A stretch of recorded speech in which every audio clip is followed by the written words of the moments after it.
What's up, everybody? Noah Kisserback here for episode 2 of Noah and Scottie Reviews, and we're going to be talking about, I'm going to be giving my initial reaction and review to The Marvels, which I just got done seeing in theaters a few hours ago. We will be talking about some news that just broke today about Coyote and Acme.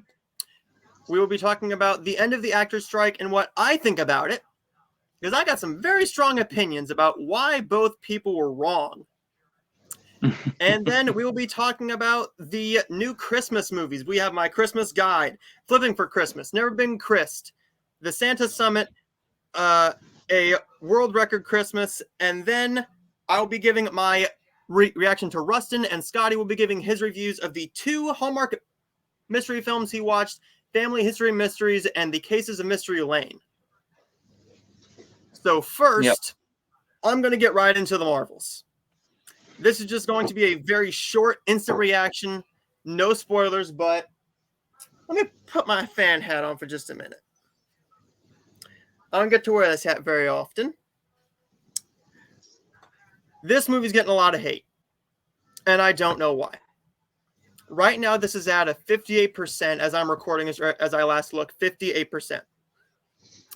This is a bad score for it. A Marvel film should not be getting this. The MCU has been in a bit of a downturn. You and I have both watched Thor and Ant-Man. Well, the new films. We can both agree that they were weaker films in the MCU. Yeah. But for me, this film is one of the strongest MCU films in years. Since Endgame, this is one of my favorites. And since Endgame, I think we've only had 2 really amazing ones. Well, 3 really amazing ones. With Black Panther Wakanda Forever, Spider-Man No Way Home, and Guardians of the Galaxy Volume 3. So, just going to say this before I get into my full review later. The Marvels is a very fun film that has heart, action, emotion, and 2 very good post-credit scenes, but it is not without its faults. Short little instant reaction, and I will do my full review after we get through all the Hallmark stuff. So first, we're going to get right into My Christmas Guide. My Christmas Guide was directed by Max McGuire, who I just had on my channel, on this channel right here, in a 51-minute interview. Check that video out. Super nice dude. We talked about the making of the film, the dog, Amber Marshall, how the lead actor is legally blind. We also got to talk about the multiple stars he's worked with, including the very talented and beautiful Natalie Hall, and a couple actors that he wants to work with. So check that video out. And My Christmas Guide. This is a film that I really enjoyed. This is all about a college professor who connects with a blind dog trainer after losing his eyesight and adopting a seeing eye dog.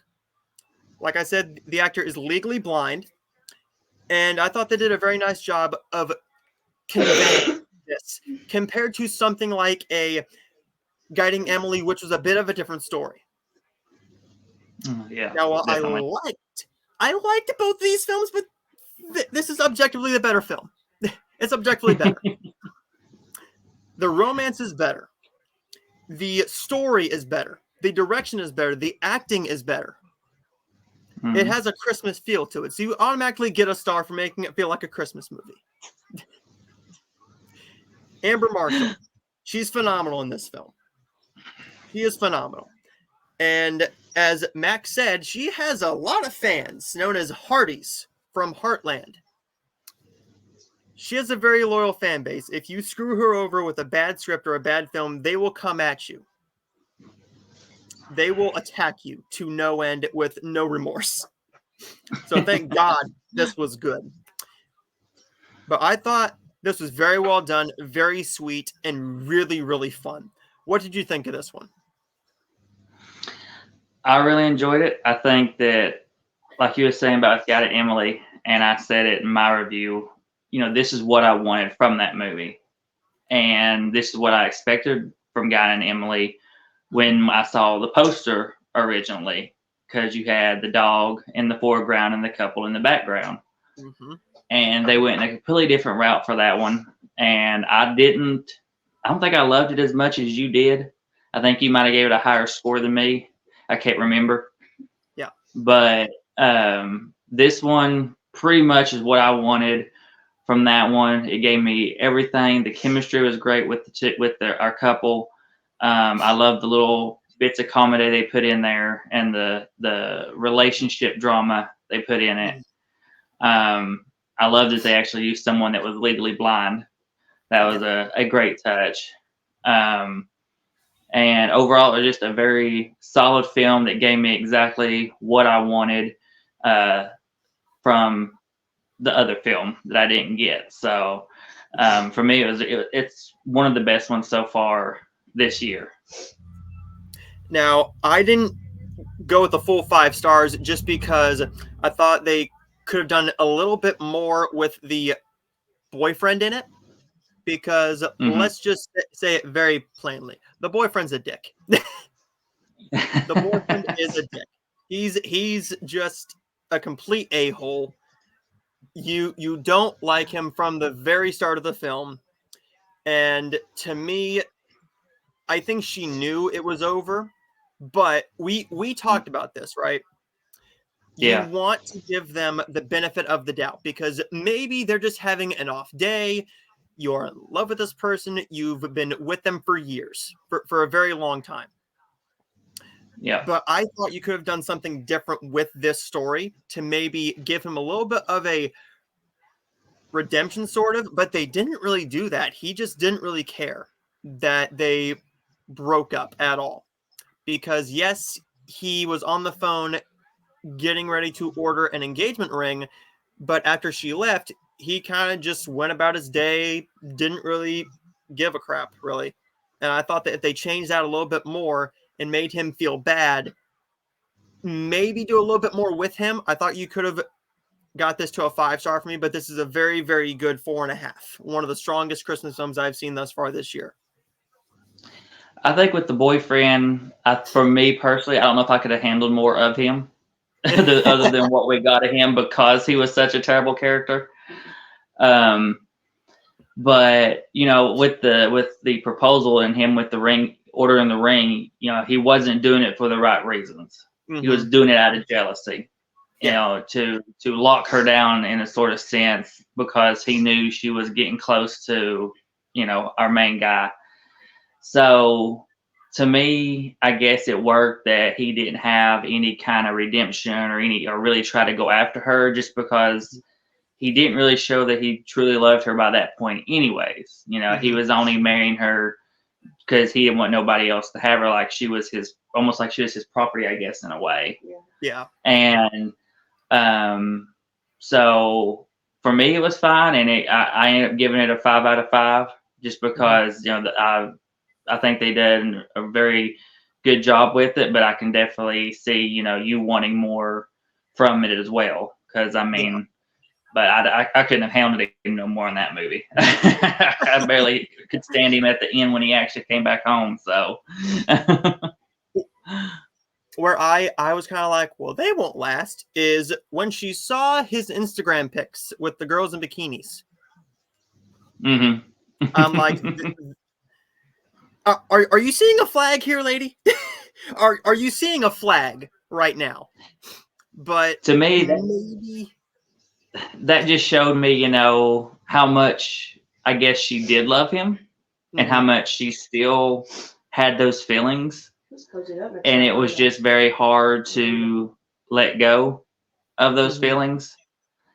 And I guess even though she saw the picture with him with other girls, I guess it just didn't sink in until she actually saw him being mean to a blind guy, and to really show how heartless he's become and how much he's changed. Because a picture with another girl, everybody takes pictures with friends and stuff like that. Yeah, exactly. They were in Florida, so but he, to me, I think it didn't hit home and have that realization until she saw the video. So, but that happens. Don't it, honey? Don't we know it? Hey, we've all been in. Everybody who's watching this has been in that same exact thing where we don't want to really let the feelings go, but you know that you eventually have to. Mhm. But moving on from this one, we both really enjoyed this one. You and I are split on this next one. Yeah. And I'm going to let you kick this one off. This is Flipping for Christmas. Right before Christmas, a realtor named Abby agrees to help her sister with what she believes will be an easy flip of an inherited home. Things get tricky when the co-beneficiary, Bo, has a different idea. What were your thoughts on this film? And I will go into mine because we have two completely different opinions. Yeah. Okay. So for me, I wasn't a fan of our main girl. What's her name? I can't even remember now. That's Ashley his name. Ashley Burke. Newborough. Yeah. Yeah. I wasn't a fan of her in this. I didn't really feel the chemistry between her and Marcus in this very much. I don't know why. I don't know what it was, but I just didn't really feel the chemistry between them. I thought that the Christmas feel for this one was, you know, it sort of was there, sort of wasn't for me. I didn't really get a whole lot of house flipping in this that I expected to get. I expected there to be more of them working on the house. Mm-hmm. But then again, I think I was telling Ashley, I was like, you know, this is a movie. It's that where they started out them having two different ideas. One wanted to keep it the way it was, and one wanted to renovate it. I think they came together on an agreement way too fast. Yeah, it's like all of a sudden he's helping her remodel when he didn't even want to begin with, but yet they're still fighting over whether they want to keep it the same or what they want to do with or sell it. Yeah. Which I never understood because the resolution at the end was they make it a B&B, but then be like the couple that was the other guy that got half of it, he was left.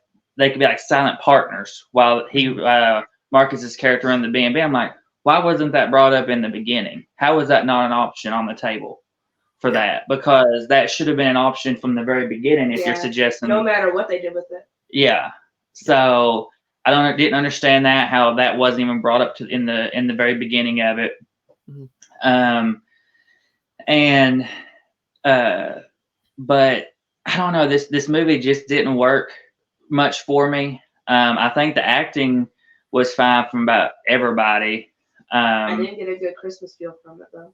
Yeah, the Christmas feel wasn't that great, but I don't know. Just for me, I gave this a 2 out of 5.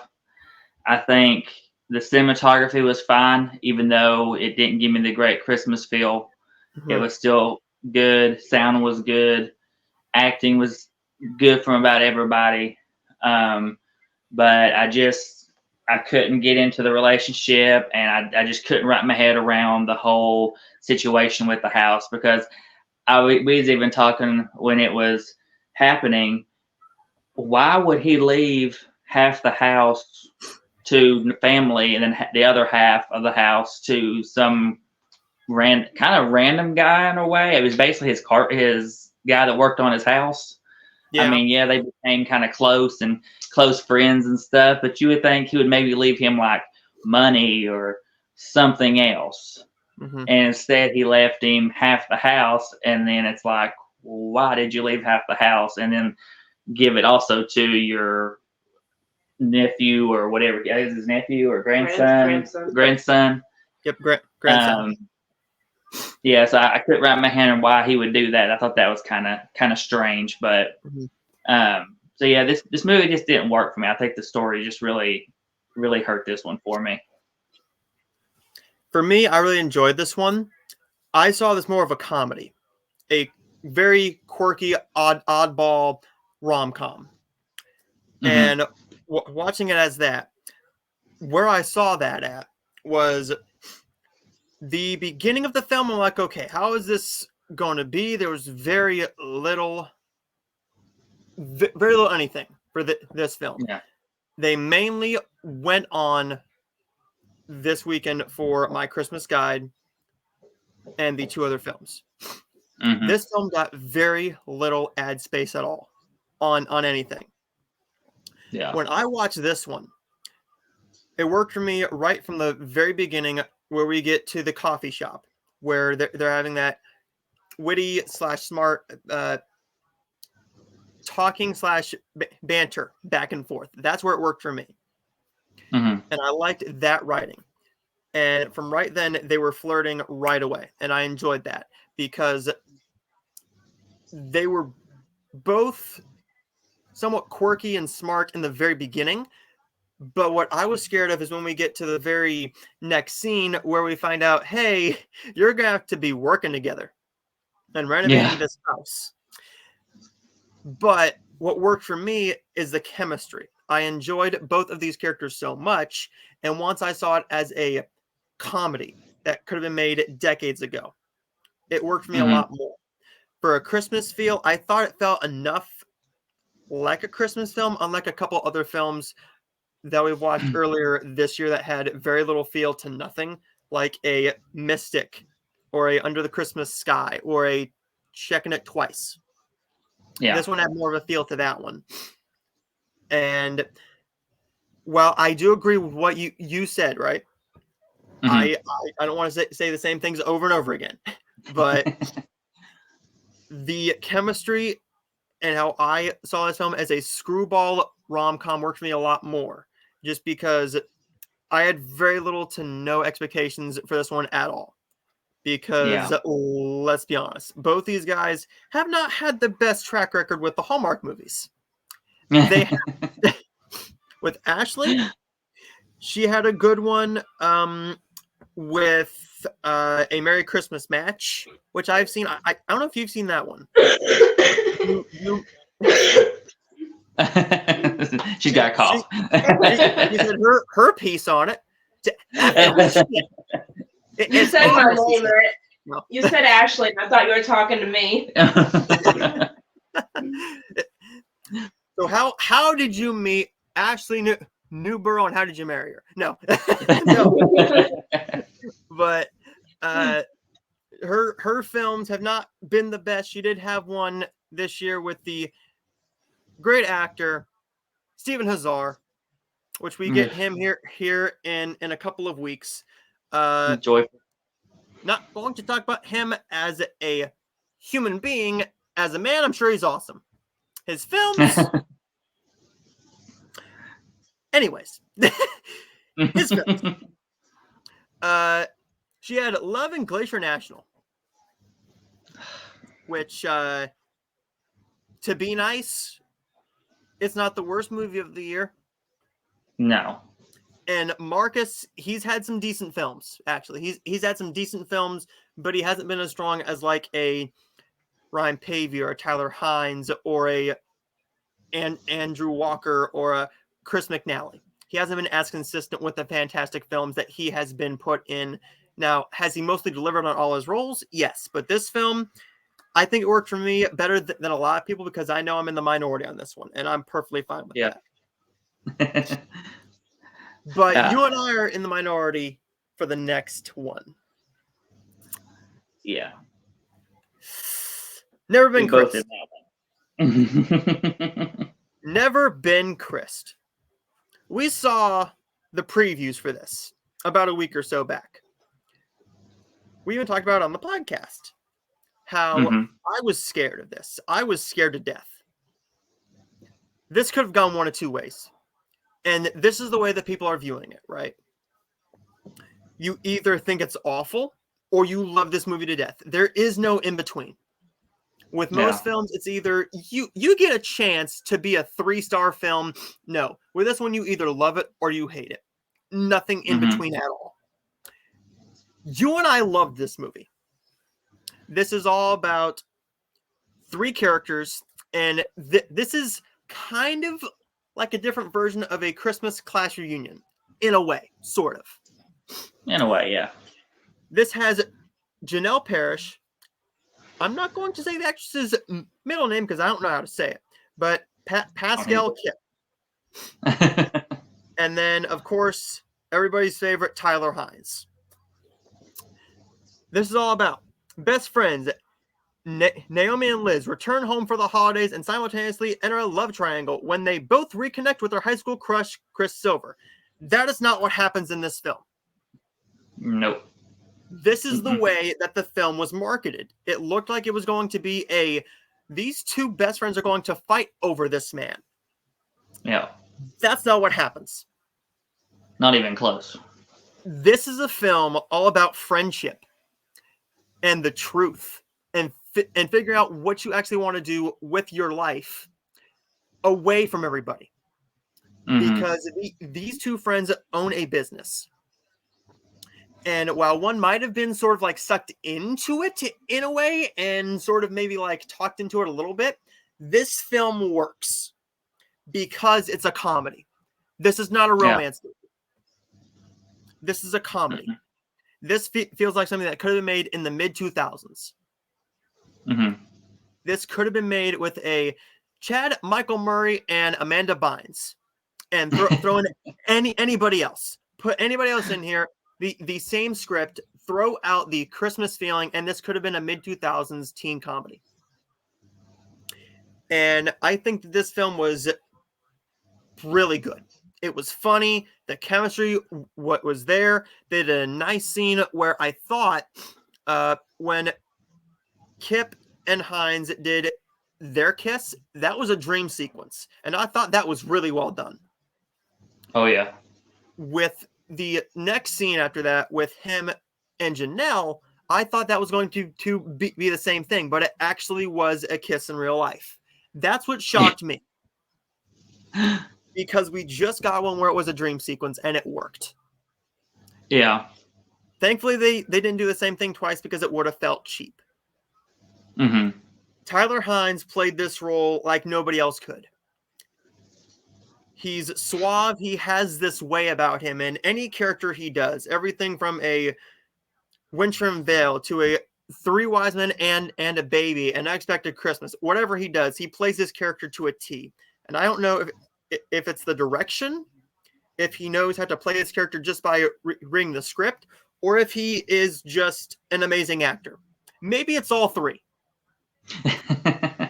But this film worked. He has not missed. This guy has not missed.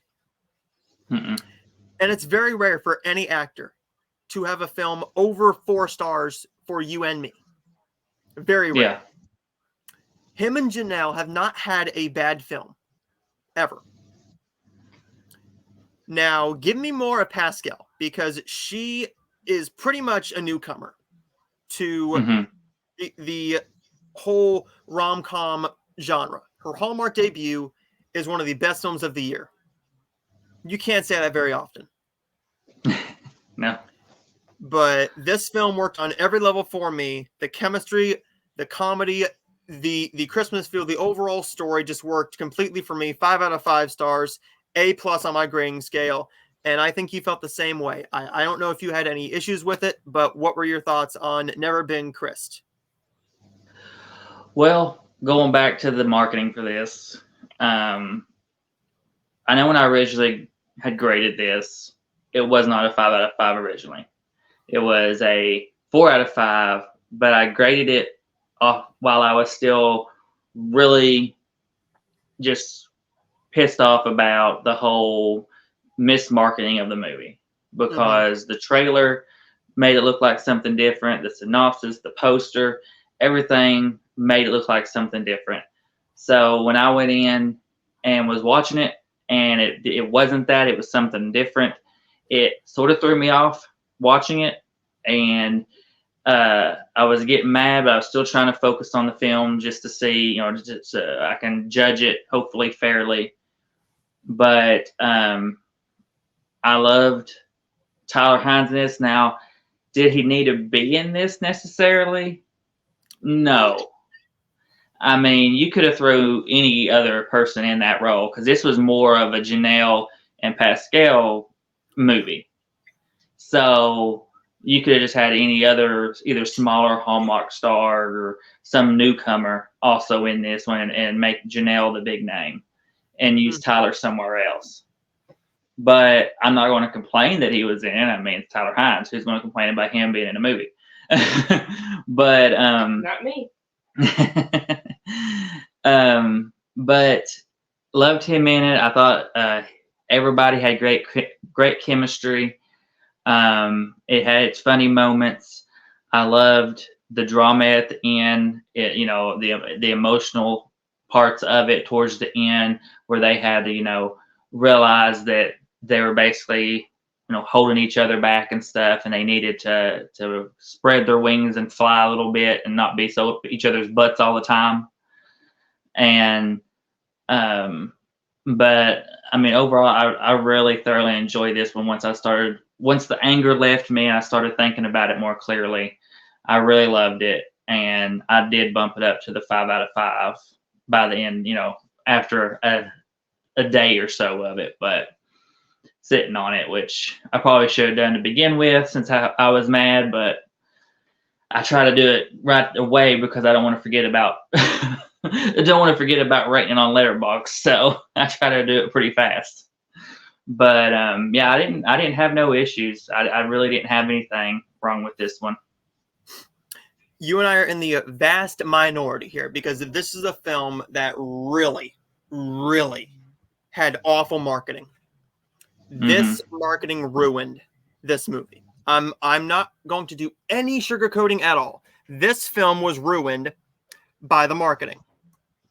And if I was the actors, I'd be mad about that. I mean, if I was Tyler and Janelle and all of them, I'd be like, what the crap? You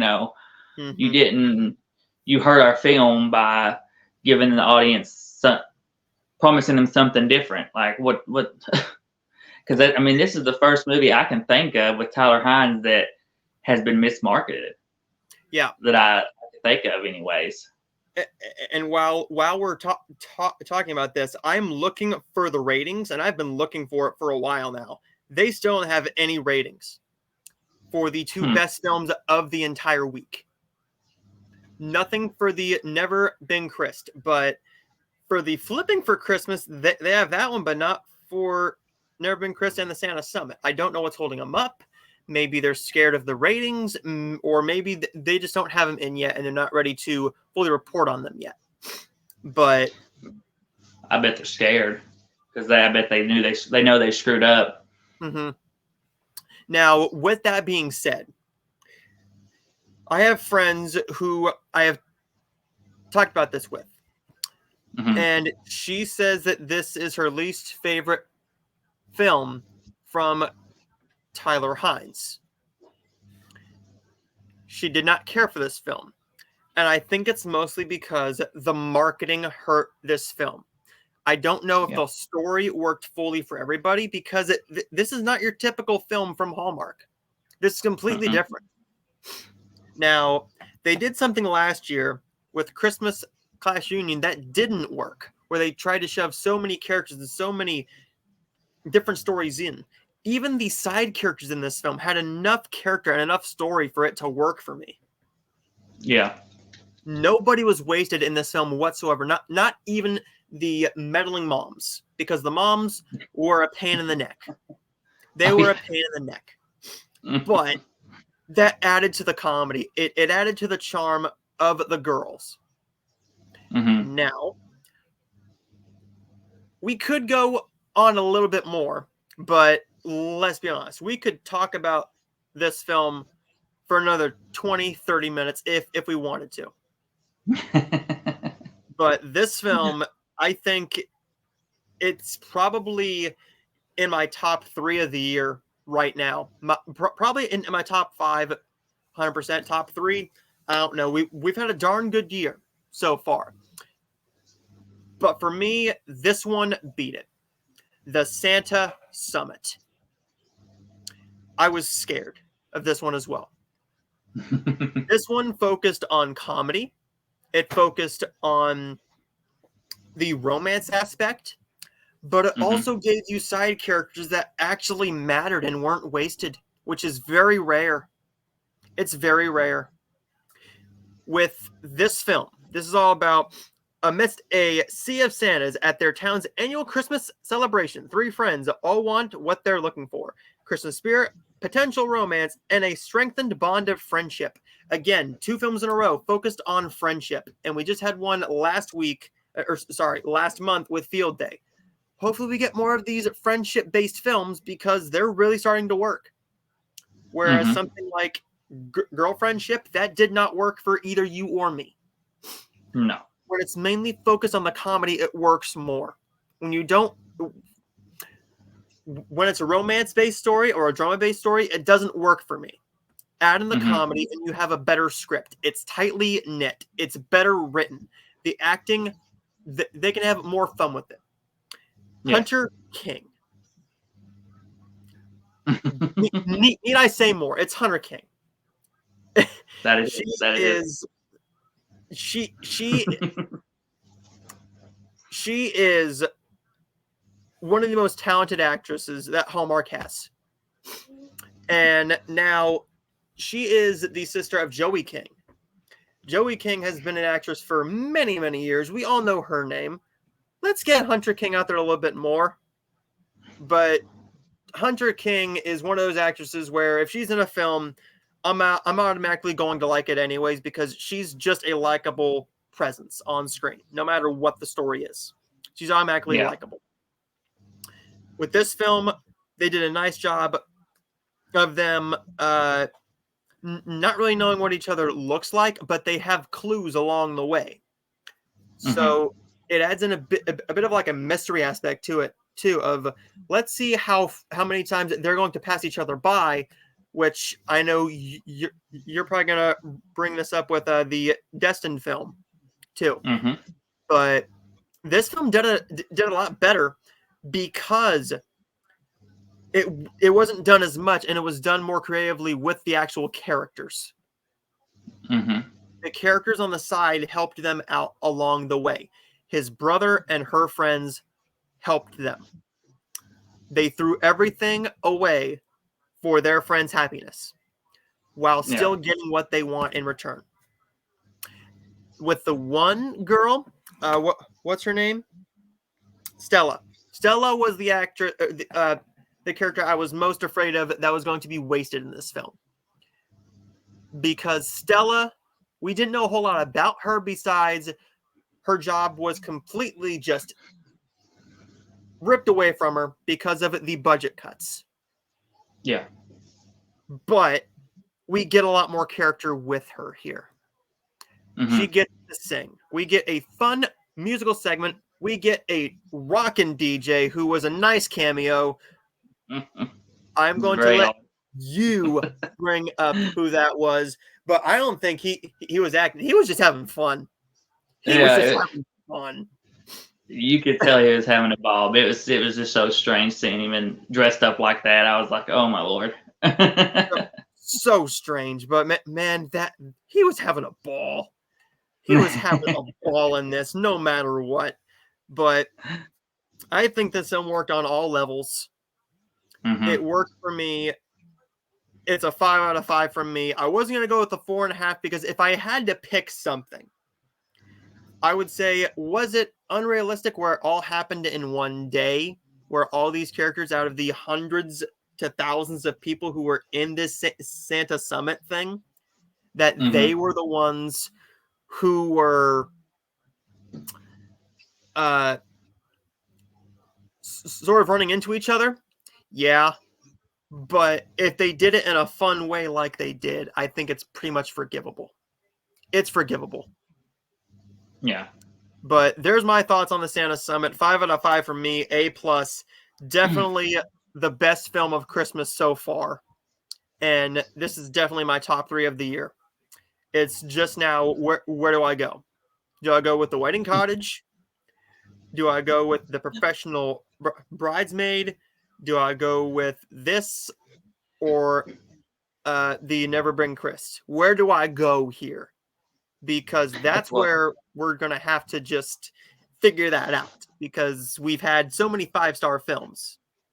Which one is better and which one do I see myself rewatching more times?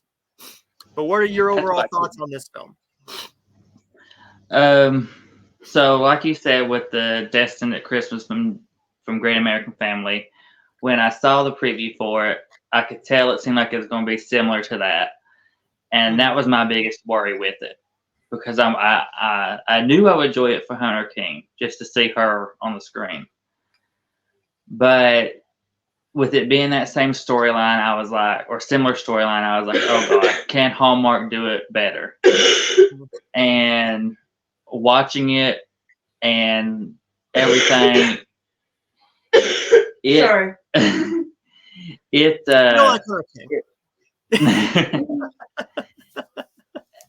Hallmark knew to keep it simple, to keep it them running into each other or passing each other a lot less. And that's what I said to you when we watched Destin, was they crossed paths too many times and missed each other too many times.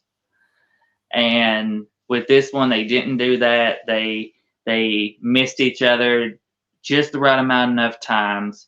They kept the comedy going throughout.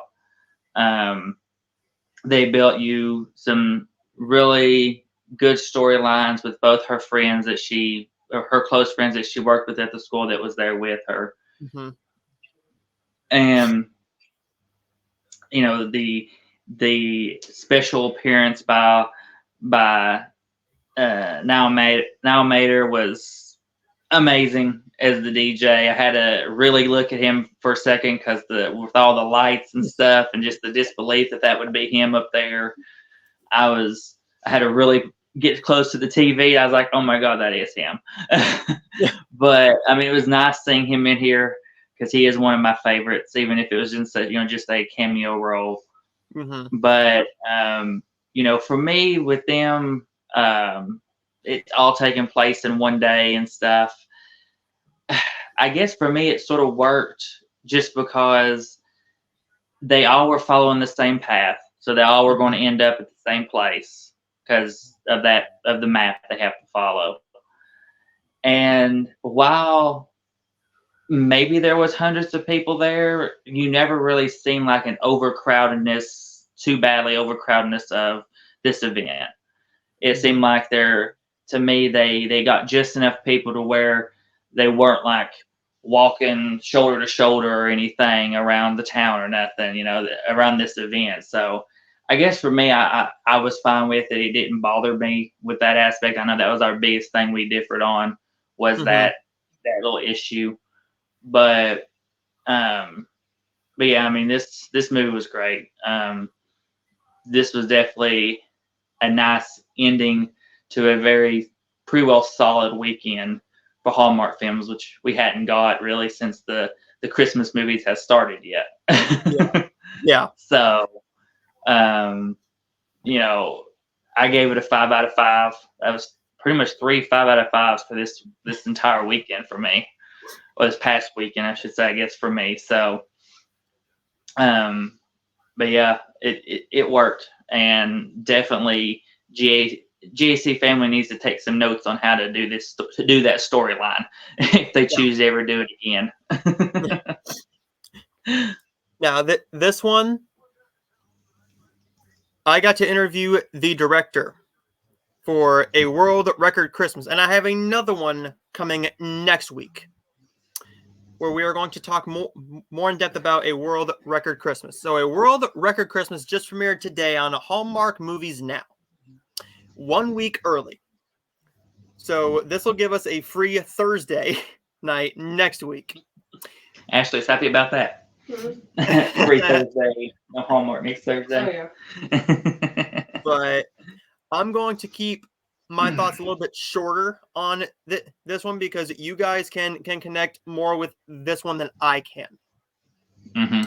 So this one is all about two parents named Marissa and Eric, and they encourage their son with autism who is determined to set a Guinness World Record and has the chance to do so on Christmas Eve.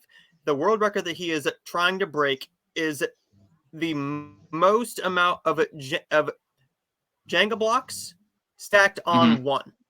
And it's 1,400 that he has to beat.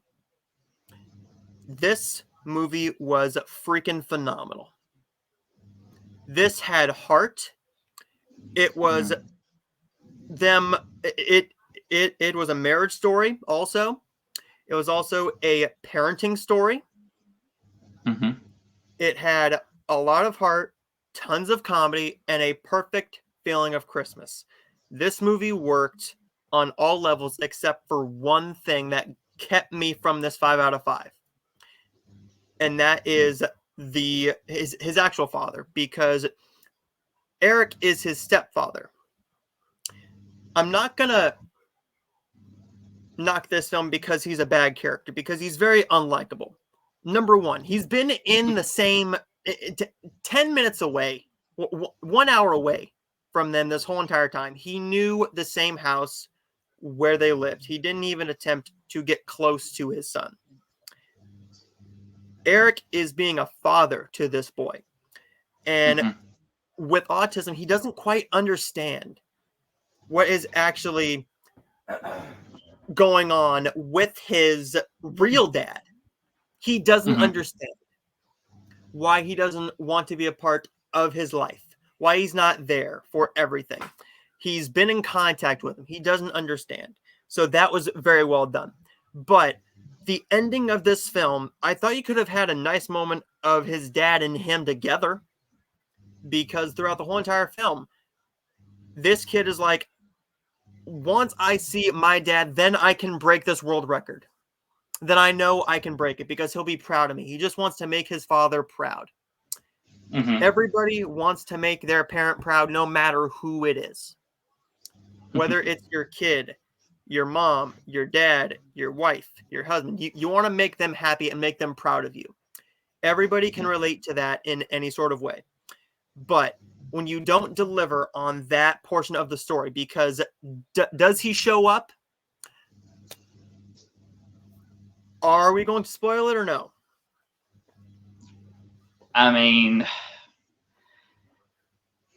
since this is that's up to you. I'm gonna leave this will be on your channel, so I'll leave it up to you. You tell me if we're spoiling it or not. For this one, we are going to go with no spoilers. But what happens here, right? I'm not going to spoil whether he shows up or not. For the record portion. But we don't even get a scene of them together. But looking back on it, does it make it more heartfelt when we get the ending scene of him finally calling Eric dad and accepting him as his father?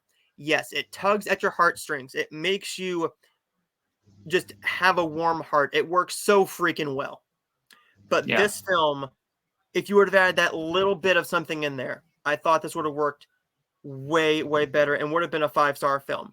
But that's on a script level. On a comedy level, on another level, this movie worked with the comedy, the heart, the story, the acting, and using a kid who is actually autistic. I love that Hallmark is doing this because they are doing so much great representation as of late with the blind actor and the gay actors and the autistic actors. I love this so much. I'm going to go with a 4.5 out of 5 on this one, and I'm going to cut to you guys because you guys can relate more to this than I can, because I know that when you guys saw the preview for this, Ashley was bawling at the 30-second preview. So, no, I was not. What are you talking about? I have the text to prove it, lady. I have the text to prove it. But you want to go first? Yeah, I'm going to go full screen on this one because you guys can relate more than me. So tell me what you think. I cried like a baby. And the part that got me the most was when he was setting the husband down in his dad's seat. And I lost it. And I knew it was coming. I grabbed both sides of my face when it started happening. But I think they did very good with, which I know he's actually autistic, so that helped obviously with the story. But almost everything was like a direct similarity to how Dawson is, so it hit closer to home for us, I think. But everything was done very well. I think I rated it like a 4.5 out of 5. Yeah, you did. She actually rated higher than me, but only by half a star. Rated this a 4 out of 5. I like she said you said it does hit home closer to us. I think the main kid did a great job, especially being autistic and having to learn lines and maybe do stuff that he was uncomfortable with. And I thought the husband was great as far as not overstepping boundaries. Yeah, they represented the Nicky Loach, and I can't think of the other guy's name. They done a very good job as playing parents to a kid with autism and how to, be there and go about things for them. I actually liked the way they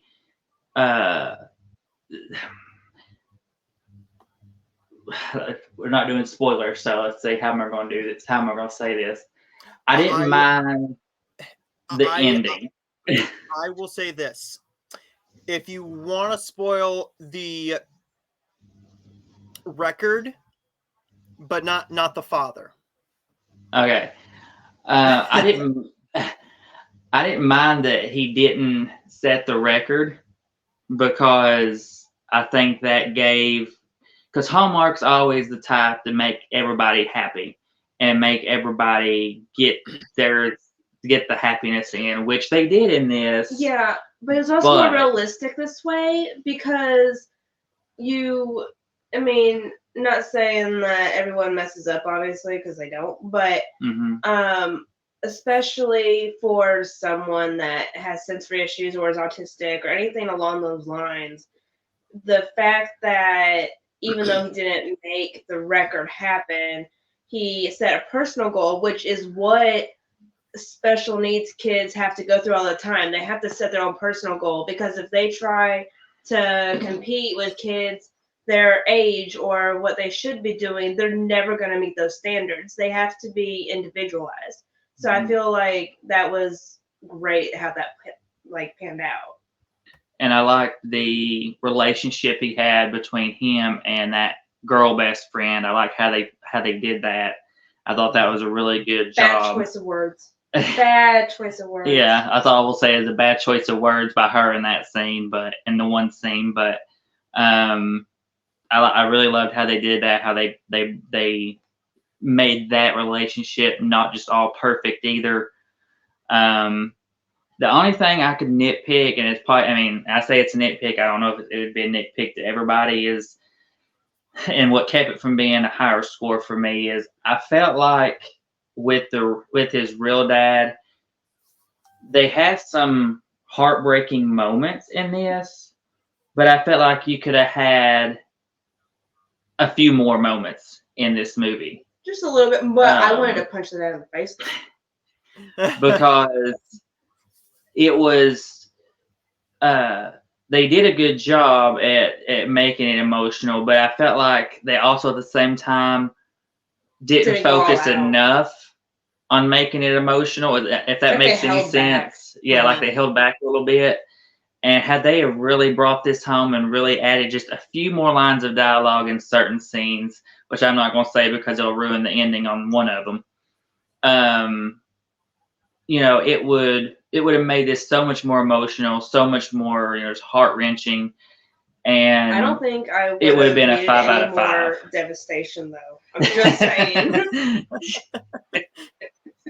I knew that she would cry. I got to the very end when he sat him down, and I'm like, Ashley's gonna bawl her freaking eyes out. She's gonna cry. I was in tears. She was strong up to that point. She stayed strong. My eyes watered at one other part, but I actually can't remember exactly what that part was. But yeah, I completely lost it at the chair part. Now, is this one when he is able to watch it, where you can see your son really watching this and seeing this as something like a goal for him, like saying, hey, I can have a goal like this kid did, but I don't have to be the 100% best one at it and break this world record. I think obviously right now Dawson's too young, but I think as he starts getting older, I think it's one that he would enjoy watching. I know, and it breaks my heart. Sometimes he'll talk or make comments about how he can't do certain things, like some of the kids at school, or can't talk like they can, or whatever. And I have to like reassure him during those moments, and it's hard. But I think having something for him to see, later on down the road where he realizes, everyone's different, everyone goes at their own pace, everything works out. You just gotta concentrate on you. I think it'll help him in the long run if he sees something like that. And they did a nice thing here, right? Where each person has this one thing that really either it's see how do I say this? It's different for each kid. So for him, it was his cube, his Rubik's cube that calmed him down. Mm-hmm. And for other kids, like your son, you can't touch these certain things, right? Yeah, you can't. There's certain you can't really touch him. He has a calm down bag where he has a lot of different fidget stuff and different things he can use. He has headphones, noise canceling headphones, stuff like that. Mm-hmm. Now, one of my favorite stories is I bought him, I believe it was a PJ Masks blanket, I think. Yeah. Or it might have been a Blue's Clues blanket. I don't remember which one it was. He has Blue's Clues, I think. Okay. Well, he was going to stay with Scottie's mom. And I can't remember if we were on the phone or not, but he went, I'm going to take this thing that Noah bought me. Yeah, I remember that. He got that thing in the mail, and all he wanted you to do is walk with him up the stairs and stick it on his bed and then leave. Yeah, he's very particular about certain things, and when he gets attached to something, he really gets attached, and it doesn't always take a long time for it to happen either. Mm-hmm. Well, I think this one is going to connect with kids with autism a lot more. And I think that this is going to be one that will help, one, kids, two, some parents with kids who have. See, I don't want to stick with the autistic aspect because this could be like a Down syndrome thing too. So any sort of like issue, sort of, this can help them and speak to them so they don't have to be 100% perfect and they can just go about life in any other way because you're not weird. It's just who you are. That's how you were made. It's who you are. And I think that was the story of this film. And I think that, one, Jason, the director, did a phenomenal job conveying this story when this could have gone downhill super quickly with being very disrespectful and over the top. But they added heart, comedy, and some realism to it. But I wonder if Hallmark will continue doing movies with these types of storylines every year, because last year we had The Color of My World with Love, I think it was called, where it had the Down syndrome aspect to it, and now this one is the autism. I would love to see something with where a kid or whatever has like some type of like a GI issue or something more medically complex, I think.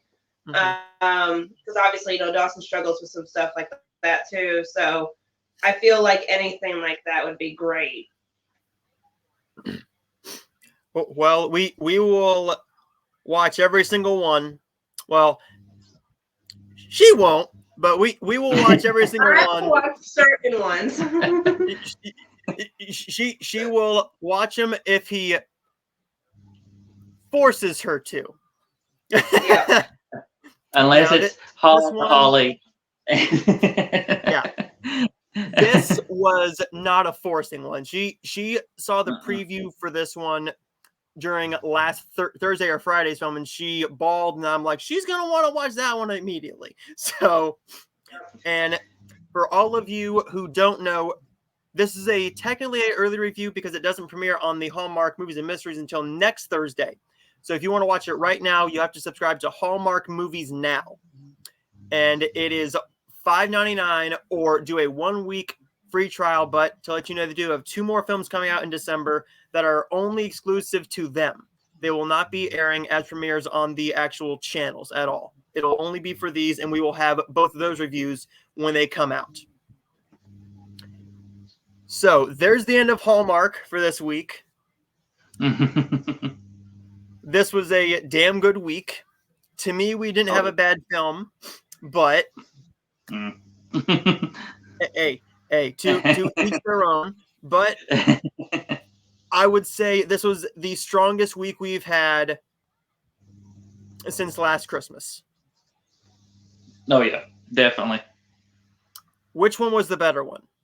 Was it Never Been Kissed, The Santa Summit, or My Christmas Guide? My Christmas Guide.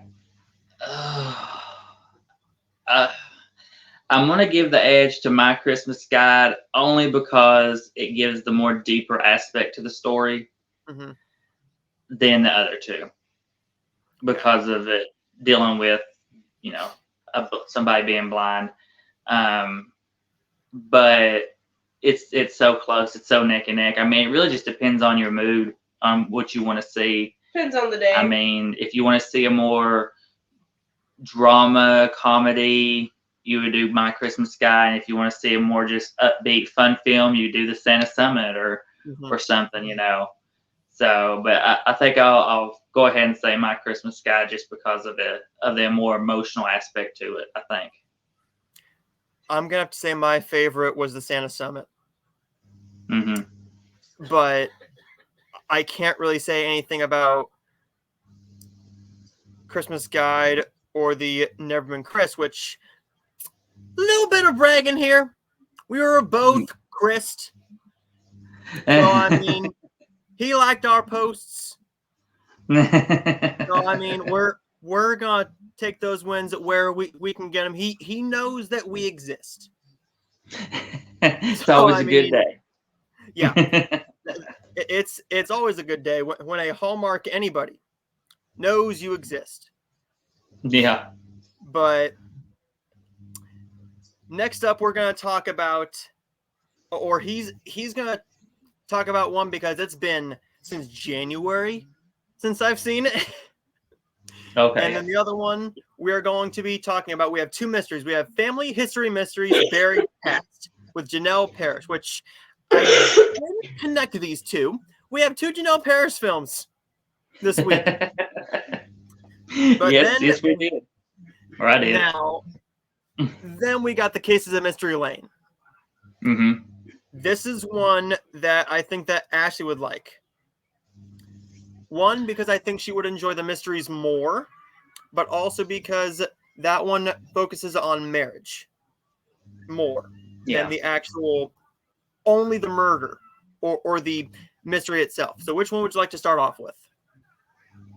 I'll just go ahead and get the Family History Mysteries out of the way, and then we'll both, that way it just get me out of the way, and then we'll do the other one. That way we both can do it. Get out of the way! No. I'm driving here. No.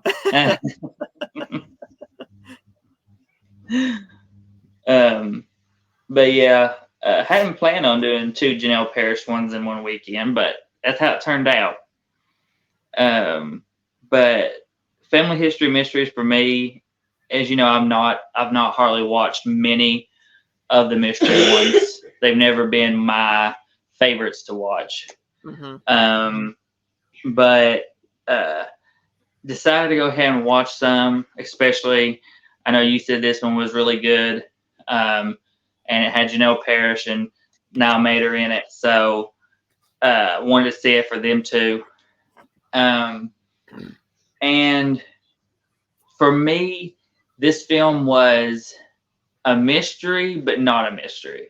Mm-hmm. This one for me, it felt more like a drama and about a guy that's dying from cancer that needs a bone marrow transplant, and they're having to find the dad to see if he's a match. And the only real mystery aspect that comes into play with this one is the fact that they thought he was dead, but I guess he ended up faking his death.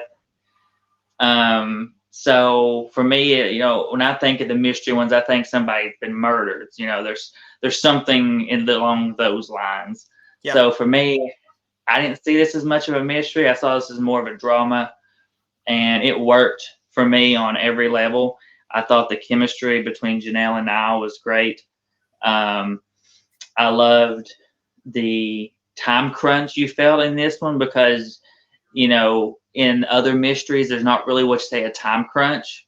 They're just trying to solve the murder. This one, you actually get that time crunch because they have to find somebody before his brother dies, or has to find the dad before his brother dies. So I thought that was such a nice touch to it to make you sort of feel that urgency that they're feeling. Mm-hmm. And I thought the chemistry between Niall and the guy that played his twin brother was really good. I thought they looked fairly identical. I mean, I thought they picked somebody as close as they could to look like him. I mean, they ain't identical twin brothers, obviously in real life, but I thought they did pretty good at picking somebody close enough to look like him. But overall, this was just a solid film with great chemistry, a great story, an emotional ending, and I gave it a 5 out of 5. It was one that I thoroughly enjoyed, and one that we'll see if it gets a sequel. I would love to see more of them together and continue this, but considering this wasn't necessarily a mystery for me, I'm okay with it just being a single movie and just being one and done. But just give me at least the physical release of it, because I know Hallmark isn't. They don't give a lot of the mystery ones, it seems like, anymore out on physical. So I don't know if we'll actually get a physical release, but I would love to see one of it. Now, for the Cases of Mystery Lane, I remember watching this one, and I was just constantly just texting you throughout it, and I'm like, you and Ash would really love this one. This is one that speaks on not only the mystery aspect, but it also is about marriage and trust, which is something that they don't focus on a whole lot in the Hallmark films. So for it not to be in a romance film was a nice touch, because for this one, yes, they're trying to solve the mystery. Yeah. But they're also trying to learn to trust each other again. Mainly Paul. Mainly it's Paul who's very jealous. But I remember really enjoying this because it focuses on the marriage and the trust aspect, but also the mystery was so well done and so fun. The cinematography was very well done. The writing was so funny, realistic, and well thought out. The chemistry between our two stars was phenomenal in here. Would I like to see another one of this? Give me 14 of these, because I don't care. With Paul Campbell, he makes anything instantly better. He's just one of those actors where you sit there and you're like, he can read the phone book and it'll be entertaining. he just has that way about him. But this film, I haven't seen it since it premiered, but it's a damn good film. Damn good. What do you think about this one? And would you say this one was better, or did you enjoy Family History Mysteries Buried Past a little bit more? So for this one definitely gave me more of the mystery feel, because they are having to solve a murder in this one. I think the chemistry was great between them. The comedy worked all the way through it. I thought that I didn't necessarily figure out who it was, but I had suspicions in a way of who it was. So it did a decent job on sort of keeping it to where you couldn't exactly figure it out. But I know the ending for this one, I would love to see, obviously, like you said, I would love to see more of these. But the ending to me was a perfect ending just because it does leave you with kind of where you can see it going both ways. And, if we don't get a sequel, that's fine because the way it left us, it's kind of open to either one. And that's what I loved about this one as well, is it's just like the Buried Past one. It left you with that kind of a option for both kind of things. But to say which one I like the most, I mean, that would be tough because, like I said, this one was more of a mystery as to where the other one's more for me was a drama. Now, if I'm comparing Mystery Lane to the Aurora Tea Garden one I watched, Yeah. then I could tell you which one. But yeah, Aurora Tea to Garden. pick between the two, that's kind of hard for me to do. Anybody who knows my love for Candace Cameron Bure, when they announced that they were going to be doing a Aurora Tea Garden without her, I went, no. But I was like a 4-year-old. I'm like, no. I went in and I'm like, okay, at least you kept Mary Lou Henner as the mom. I'll give you that. Yeah. Now, while it's been years since I've seen the first Aurora Tea Garden, I think they might have sprinkled in a little bit of her and the cop having a relationship at some point. They're starting to flesh that out a little bit more, but it's been 4, 5, 6 years since I've seen the originals. And I binged through those. Yeah. So, I mean, that's all I can say is it was fine without the original cast in it, but it felt like it was missing that magic because we had 17 to 18 films. I believe it was 18 films with the same actress as Aurora, the same actress as this character, as Sally, the same character as the cop. And then we got Niall Mater in like movie 10 or 11, maybe a little bit earlier. But I thought it was fine. I went a little bit easier on it because I knew they were trying to do something a little bit different. But yeah, since we brought it up, what did you think about it? What did you think about this film compared to me? Because I know you've seen 2 of the Aurora Tea Gardens. 1.25. 1.25. Yeah, where I've seen all 18, so I'm more connected to it. So I think as a fan, I went a little bit easier on it. Where as you're not really you haven't seen enough of the films to call yourself a fan of these. So going in knowing very little about this world and about these characters, what did you think of this film as just a mystery film and not as a Aurora film like me and the other fans did?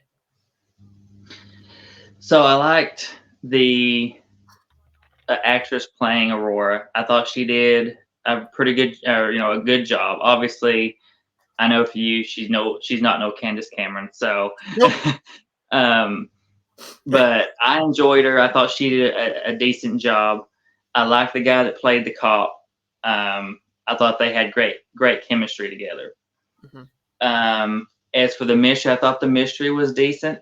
I think that it definitely kept me guessing to a point, but then I started to kind of pretty well figure it out and knew what was going on before the ending reveal.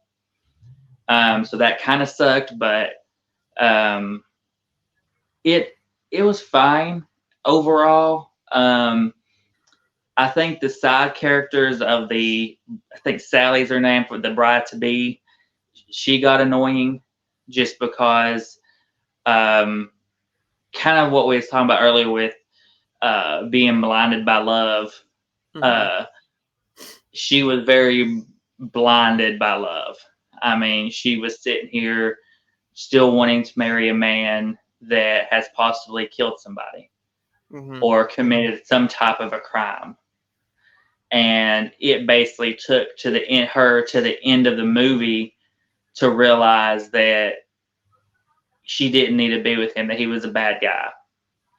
So, you know, where I can forgive that situation, like in My Christmas Guide, I can't forgive it in this one because it's a murder. It's not like, you know, he's just an a-hole.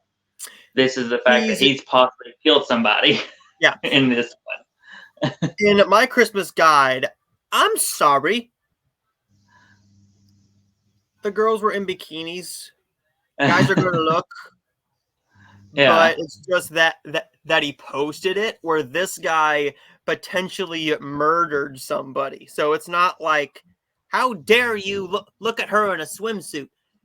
Yeah. Instead, it's like, well, he may have killed somebody, but I still got to get married. So. Yeah. She got very annoying, and you know, they tried to redeem her character in the end, and it didn't fully work for me yet. I think if they was to get a sequel, which who knows, with Hallmark, you never know. I think that I look forward to seeing if they can redeem her more in the next one. But overall, I gave Aurora Teagarden movie a 3. It's where I gave Mystery Lane a 5. So I definitely prefer the Mystery Lane one compared to Aurora Teagarden one by far. Okay. Now, I'm going to keep this review of mine very, very short because I don't have a ton to say about it. I got a screener for a Netflix film called Rustin.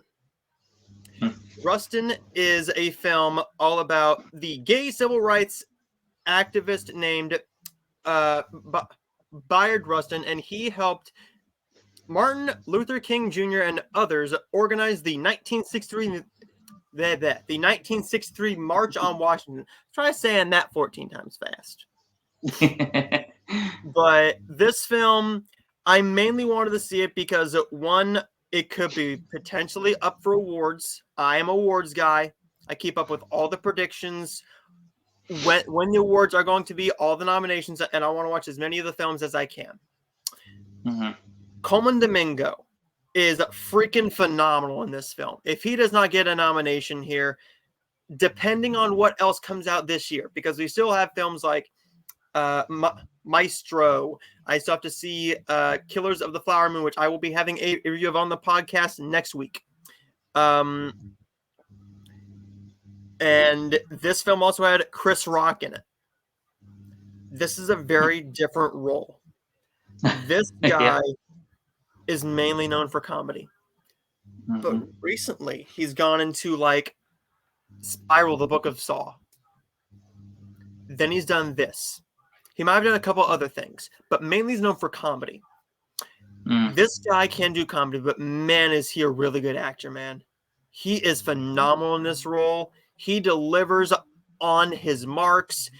His facial expressions have the Chris Rock's isms, but it's not in a comedy way. It's just he knows how to play these roles like the back of his hand. Because this is a film that is close to them about the civil rights, right? Whereas to you and me, we learned about it in school. We weren't really a part of it. We don't have to go through what the black folks go through, really. Yeah. But what this film did is it delivered a very well-told story, while a bit long. It felt overly long, with a phenomenal performance and a really nice story that will, one, empower people, two, sort of educate them a little bit, and give more of a light on this story, if I want to say that. And I thought this one was very, very good. While it was a bit long, I thought it could have been shaved down a little bit by 10 to 15 minutes. While there is about 8 minutes of end credits, you could have cut out about a good 10 minutes of this, because there were some scenes where you focused on some characters and then he was thrown to the wayside. Like his white boyfriend in this was kind of just thrown to the wayside. I don't know the real story, so I don't know if this is actually what happened. So I don't know what happened in that instance, but going based on the film, I thought you could have given a bit more attention to that character, because he was such an integral part to the beginning of the plot that you just sort of threw him away and you focused on the other characters. And once we get to planning the march, yes, all those characters are important. And while he does play a role, he's kind of just a secondary character, where in the beginning of the film, he's kind of just a bigger character, and they do something with his character and with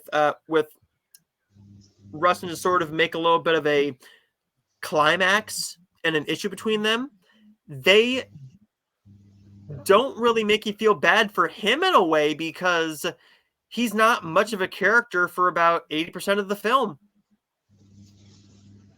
But a really good film. Coleman Domingo should get a nomination. If he doesn't, I'll be very surprised, but he has been snubbed 1 or 2 times before. It is the Academy. I mean, we could go on and on about the performances that should have got nominated, which we might talk about on the podcast closer to Oscar season, because I can think of 2 off the top of my head that should have got a nomination and didn't. But and you know one. Oh yeah, definitely. But we will get to that once the Oscars, or at least the nominations, come around. Overall, I'm going to give Rustin a very good 3.5 out of 5. A good film, but definitely not one that I can see myself rewatching. It's not a very rewatchable film, but it's an important film to teach people about this time in history. I alluded to this earlier on in the video. This was a film that I was scared of. I'm a Marvel fan. Clearly, I'm a Marvel fan. I have the hat. I got a shirt. The Marvels. Carol Danvers, a.k.a. Captain Marvel, has reclaimed her identity from the tyrannical Kree and taken revenge on the Supreme Intelligence.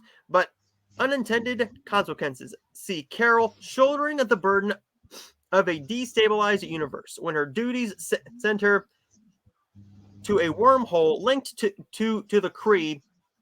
Her powers become entangled with those of Jersey City superfan Kamala Khan, who is now known as Miss Marvel, and bringing back a character from Captain Marvel, but also another character from WandaVision, Monica Rambeau, now known as Captain Monica Rambeau. Together, this unlikely trio must team up and learn to work in concert to save the universe.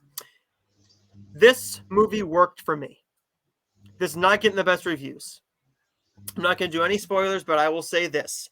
The ending of this film makes me very excited, and I got a very jumpy feel from the mid-credit scene.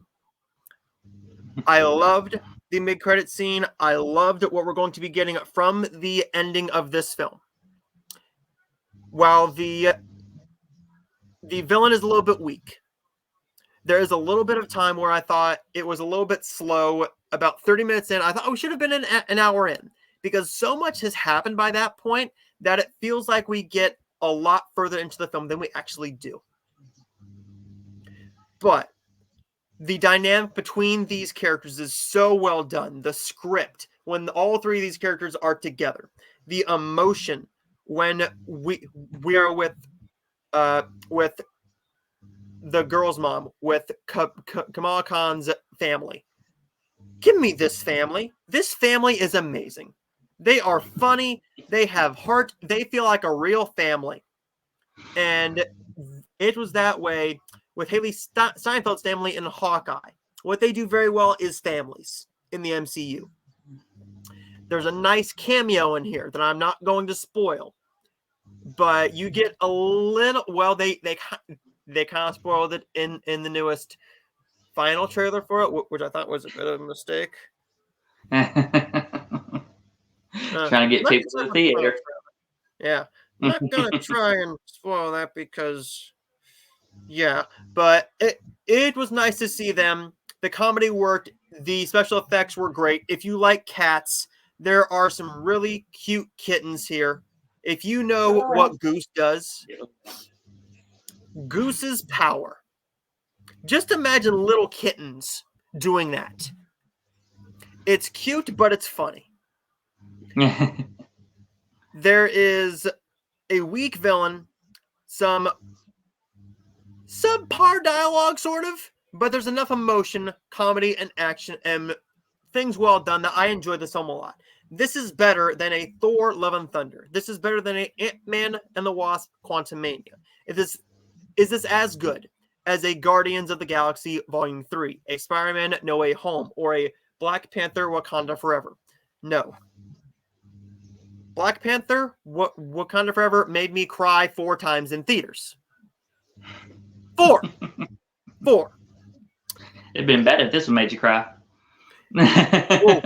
It really tries. It really tries to, because there are some very touching moments here, but it has to do with the family.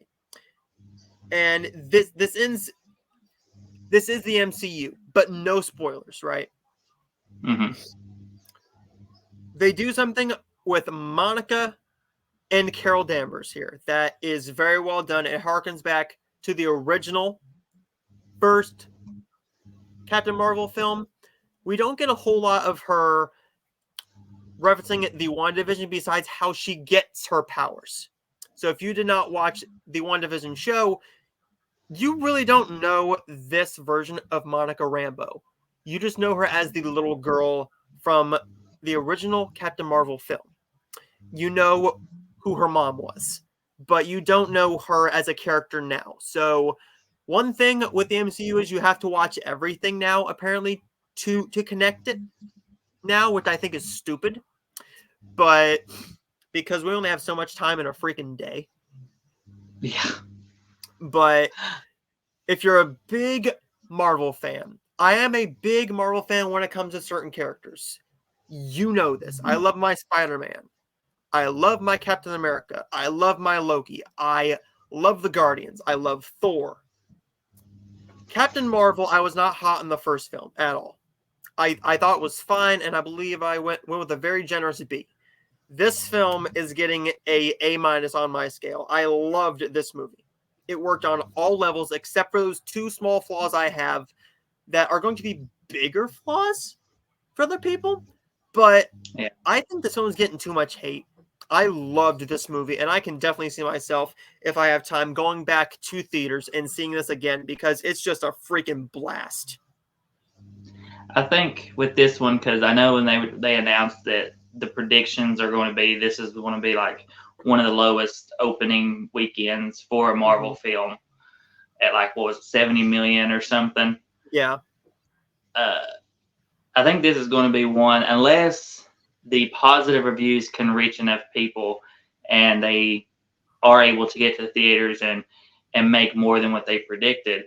This may be one that may catch its audience after it leaves theaters and hits Disney Plus or hits physical. I know I don't have no plans on seeing it unless Addison randomly wants to watch it, but she's not really a Captain Marvel fan that I know of, so I don't think I'll necessarily have to watch this one. Plus, I've not seen all the series and stuff because I kind of checked out on all the Marvel stuff unless it's like Deadpool or Blade or X-Men or something. But yeah, I think this is going to be one that people are going to catch on maybe more once it hits Disney Plus, because I think it was just between how much they put into this trying to reach people and how much they kind of gave away, and especially that final little trailer or whatever, it kind of made it seem like they were desperate in a way. So that's not a great look. But this is going to lead into the next topic, because they couldn't do any promotion. We had an actor's strike. So what helps these films and why Dune 2 moved is because you couldn't do any promotion. So you can't have any of the actresses or Nick Fury, Samuel L. Jackson go out and do any promotion at all. So one, that hurts your box office right there. That's all the people who watch the talk show, who pay attention to all the social media. So the box office for this is going to be affected mostly because of the actors' strike too, but also because of how mediocre the MCU has been as of late.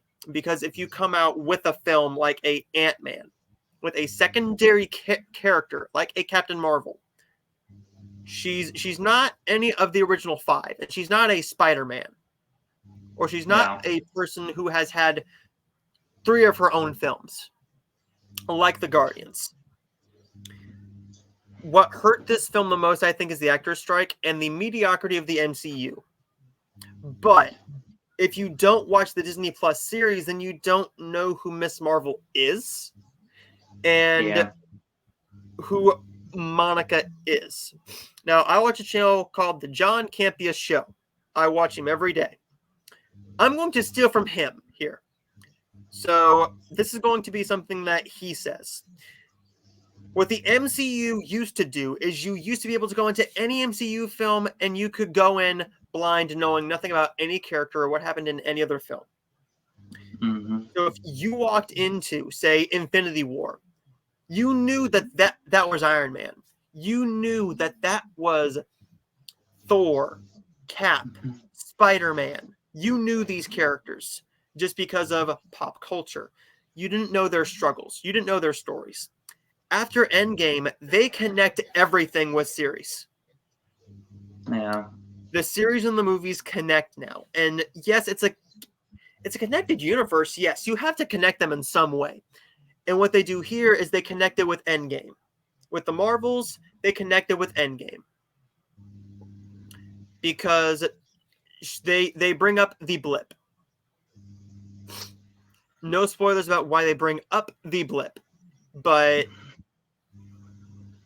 the film is going to be hurt because of the actor's strike.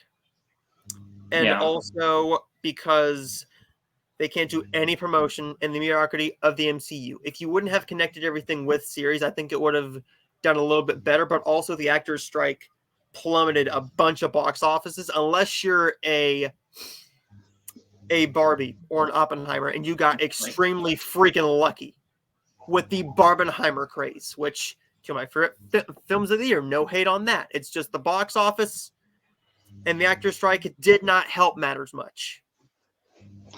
Yeah, I mean, I liked Marvel more back when it was just more simpler. I mean, just more simple, the better. Now, with all these different universes and wormholes and characters pretty much not dying anymore. I mean, you may get a character dying in one movie, but here he comes again from another universe or another world or Earth or whatever. It just takes away from for me, it started taking away from the special feelings of the movie. The victories at the end started to feel meaningless because he's just going to show up again in the next one, just a different variant. So for me, Disney, Marvel, whatever you want to say, I think they got too big of a head or too ahead of themselves because they started seeing that money rolling in, especially when they started. And they're like, let's just do everything. Let's just start making different worlds and doing all this, and let's give them one thing after the next. And you could have like 6 projects in 1 year to have to watch. So, maybe a couple series and 3 movies or something. It's like it became too much, and it just got too crazy. But before we leave this topic, I think the reason why they did that is because of the old Disney CEO, Bob Chapek. Bob saw that money coming in. Mm-hmm. He took away power from Kevin Feige. Again, hearkening back to John Campia's show. I agree with this. If you take away power from Kevin Feige, if you go, hey, this is the direction that we are going. We are going to do this film, this film, this film, and this film. When Bob Iger announced that the Marvel shows were coming to Disney Plus, we didn't know that it was going to be this many. We didn't know that they were all going to connect one after another, after another, after another. I think that was a Bob Chapek move. One of his many stupid moves. Don't get me started on that, man, because I will go off on a tangent on that guy. But that was the main reason I think that the MCU started to go down, because Kevin Feige can't control 13 projects at once. Yeah. Let alone 3. Because if there wasn't a Kevin Feige, the MCU would not be as popular as it was. And the MCU is not going to be as popular as it was. Endgame was the peak.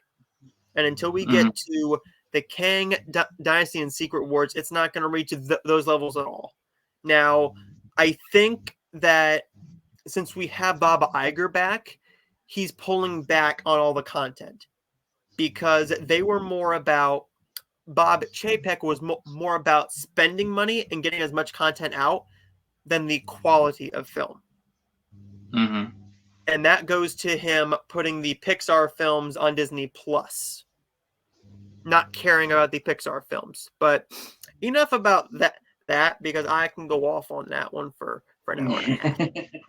But let's go into the actors' strike. We have the end of the actors' strike, folks. The actors' strike is over. I'm jumping for joy. The actors can go back to work. But that's not without faults, right? I'm not siding with one or the other here. Because both sides are at fault here. What you did with the actors, what the AMPTP did with the actors is they brought in all of the CEOs and they ended the strike right then and there. Instead, the president of SAG-AFTRA went in there and said, hey, we want so much of your money from the subscribers that you have. So they went to the Netflix head and went, hey, we would like this percentage of your subscribers as a compensation. That's not going to happen. That's stupid. That's what residuals are for. That is your payment from the subscribers.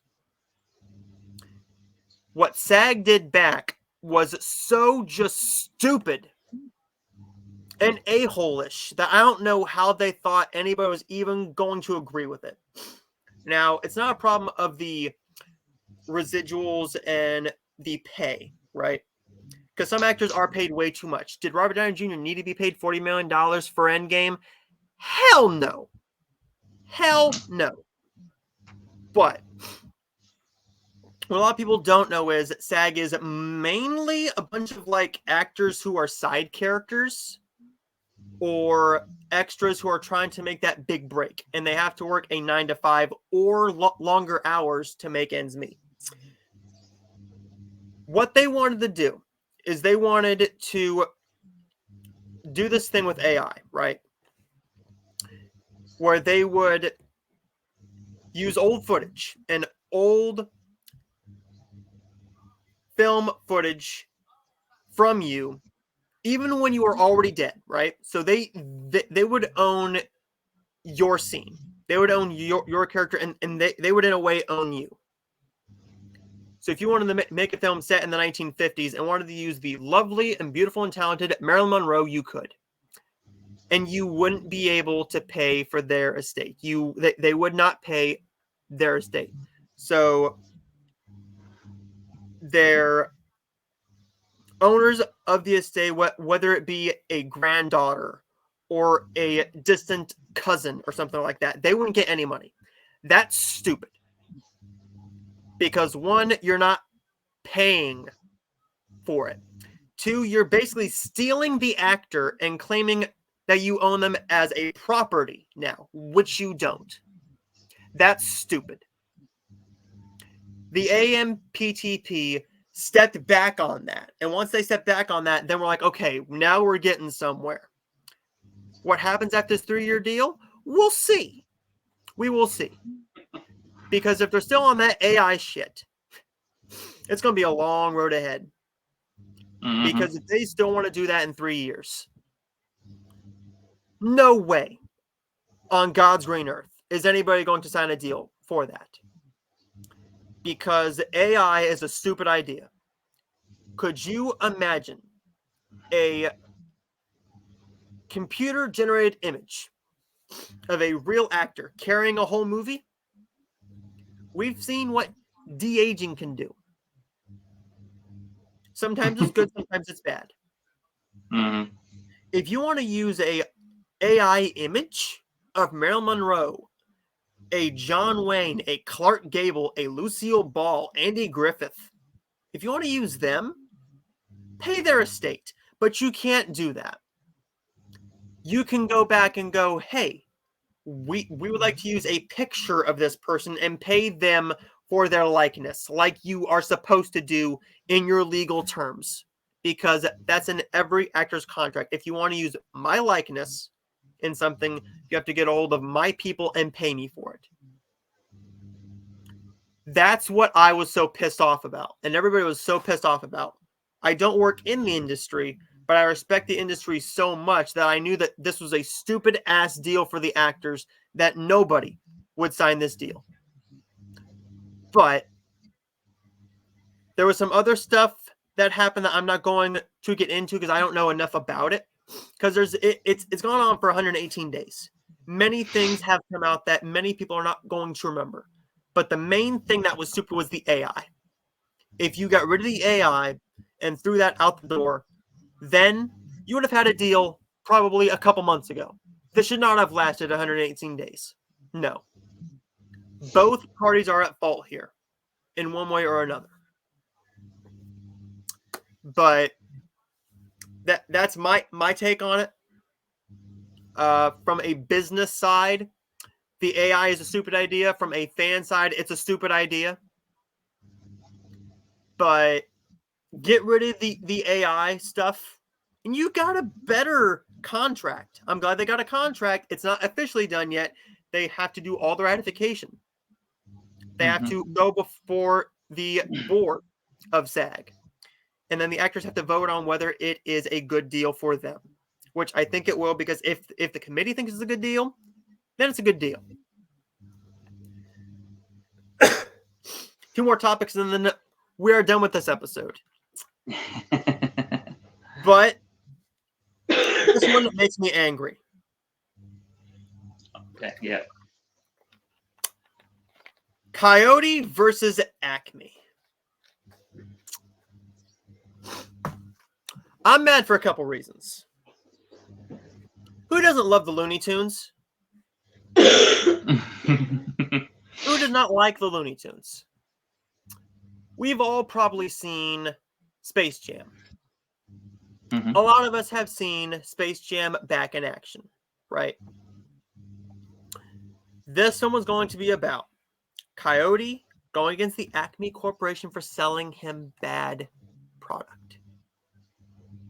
And I just found out about this from a YouTube channel called 3C Film. So all credit goes to him to educating me about this thing. This movie has been canceled. All the editing, the VFX is done. The film's finished. You are going to can it and use it as a $30 million tax write-off.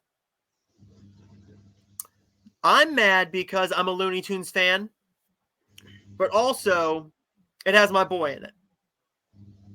John Cena was going to be playing somebody from Acme. I'm angry because of that, yes. But also, you just did a couple tax write-offs. You just did a couple of them. You did Batgirl in the Scooby-Doo movie. Guess they're really needing money.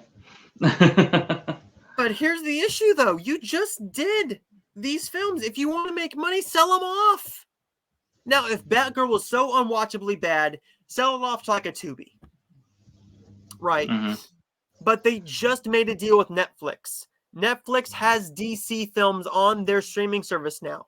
The only two they don't have is Batman Dawn of Justice, the ultimate R-rated cut, and the Snyder cut of Justice League, the 4-hour and 2-minute cut. If you want to use them as a tax write-off, fine, but if you finish the film, put it on HBO Max. Now, it's not as stupid as the Scooby-Doo one, where they paid money to finish it. You paid money to finish it, but you're not going to release it. In the case of this film, the film was already finished. No more money had to be spent besides on the marketing. They didn't even start marketing this film yet. It didn't even have a poster for it. So this film this topic makes me angry because you're canning a film that I think could have brought new fans to the Looney Tunes, right? Because Space Jam: A New Legacy, whether you liked or hated it, a lot of kids don't know the Looney Tunes now. This could have brought the Looney Tunes to a new height, right? Brought in a new legion of fans, like the Tom and Jerry movie tried to do, like the Peanuts movie tried to do. And the Peanuts movie, we are getting a sequel to that, thank God, because it's a phenomenal film and I love the Peanuts. But this film, I think it should have been released. Put it on HBO Max. If you're going to spend all that money finishing the film, and it's already finished, if you're going to use it as a tax write-off, none of us are even going to see the film. The actors got paid to make it, but we don't get to see their art. I know we've talked about this happening in the past with maybe happening to other films. I know you've always talked about how you feel like studios would never do that because they would lose out on so much money, and the actors lose out on money and all this. And now it's happened 3 times from one company. I personally, I forgot the movie was even supposed to come out. I know you probably kept up with it because of John Cena and being Looney Tunes, but especially John Cena. So this is, it was one for me that I didn't even remember was supposed to be a thing.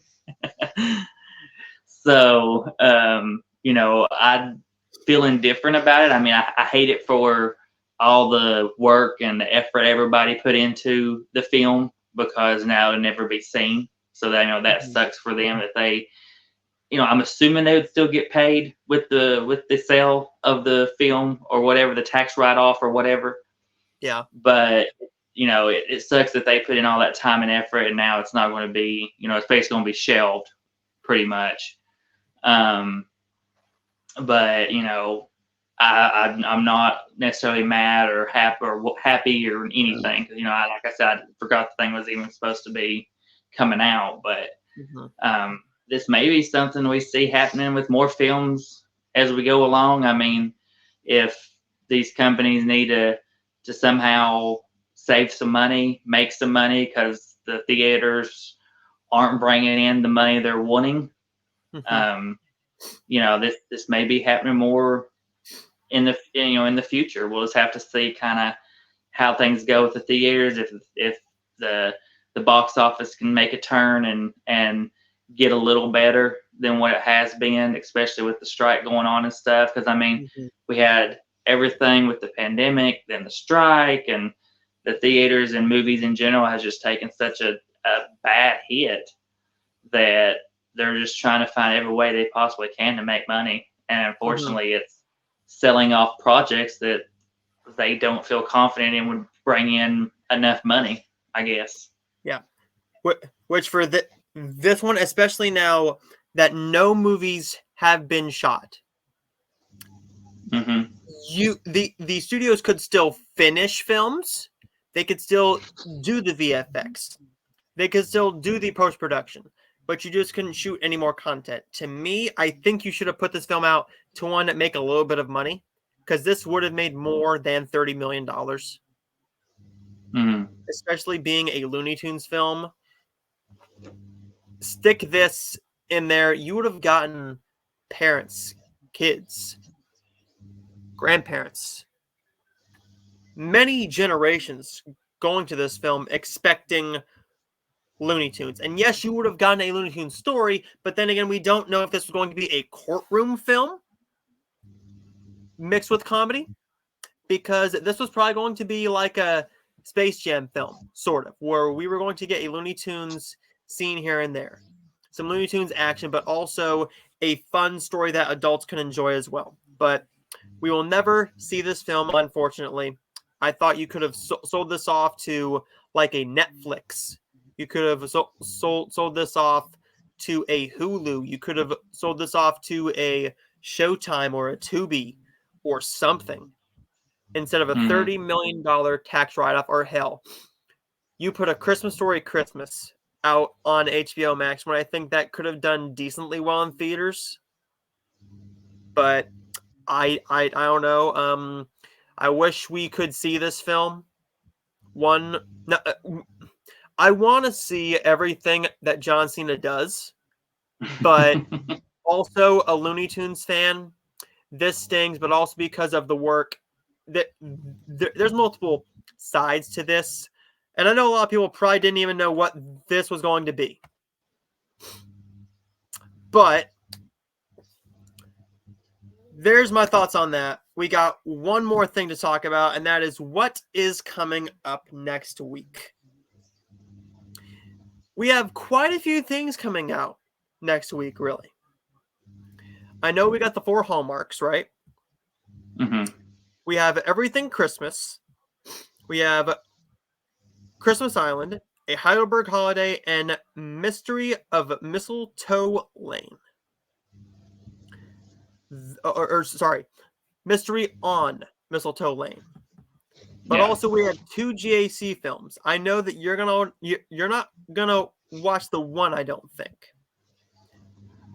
I don't even know which one's coming out this weekend. So this weekend it is Christmas Keepsake with Daniel Lissing, and then the Christmas Blessing. That one has Jesse Hutch and Lori Loughlin in it. Mm. So we may cover them. It sort of just depends if you watch them or not. Yeah. We will talk about that more. But next week I will also have a review or my reaction to Trolls Band Together, because I will be seeing that in theaters. I will be watching The Killer tomorrow on Netflix. I know that we have a couple things that we want to watch. We'll just have to see what comes out, and there always can be some more stuff. There can always be some more stuff that comes out that we don't know comes out to rent tomorrow, right? We don't know what all comes out to rent tomorrow, but we have a lot more coming your way. And next week it's going to be a fun week, because I hate to say it, I don't know if any of these films are going to be, if this is going to be a week of films like we had this week. We could be surprised. I hope we're surprised. I really hope we're surprised, but I don't know. I mean, in a way, you think we're already one good one because of the world record Christmas. So we've already got one good one for next week. So we're trailing in the right direction for next week's films, but we'll see how this week's films do. But there's the second episode of Noah and Scottie Reviews. Stay tuned, because we will be back next week, and we will have reviews for those 4 films, but probably a little bit more. It just depends on what he watches and what I watch, and then we will see what news comes out because there will always be some sort of news that I want to talk about. Once we get to awards season, we'll probably be covering the nominations, maybe, or I will at least bring them up. And we will just go from there. But thank you guys for watching this video. Like and subscribe if you're new. If you've made it this far, thank you. But tell us where we can find you on YouTube, Twitter, Instagram, Letterboxd, and wherever else you have. So I think I just do YouTube. It would be Scottie and Ashley Johnson. So you can just find us on there. I would do Instagram and stuff, but I may not be as active depending on how my mood is. Right now I've gotten back into posting on there, but you just never know. But yeah, you can definitely subscribe to us on YouTube. I can subscribe to them because they are so close to 250 subscribers. We want to get them to 250 subscribers by the end of this year, which we can do it.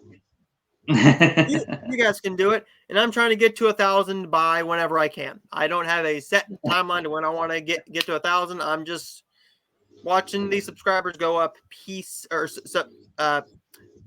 what am I trying to say here? Number by number, go higher, and I'm like, hey, let's get to 1,000. But only time will tell, and when you guys subscribe, it greatly supports the channel. It greatly supports his channel, and it supports this show as well. We will see all of you guys next time, and until next time, bye-bye.